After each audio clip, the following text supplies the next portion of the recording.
So hello hi সবাইকে। আজকে হচ্ছে উল্টো রথযাত্রা। রথযাত্রা দিয়ে শুরু করলাম আজকে আমার ফার্স্ট মিনি ব্লগ। এই যে যাকে দেখছো, এটা হচ্ছে আমার ভাই। এরই আবদার ছিল আজকে রথ টানতে যাবে। দেখো দেখতে দেখতে আবার চলে এলাম।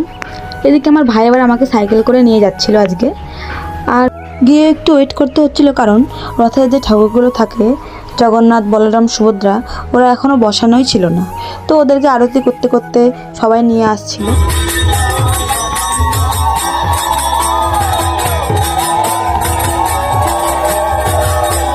এই দেখো, এখানে আবার ঠাকুরগুলোকে নিয়ে কটা পাকে যেন ঘোরাতে হয়, তাই ঘোরাচ্ছিল। ঘোরানোর পরেই ঠাকুরগুলোকে ঠাকুরের জায়গায় বসিয়ে দিয়ে রথটা টানা হবে। 2 মিনিটের মধ্যে অনেক লোক হয়ে গেছিল রথটা টানার জন্য। সবাই মিলে রথটিকে টেনে রথযাত্রা সম্পূর্ণ হলো। তোমরাই দেখো কতজন মিলে রথটিকে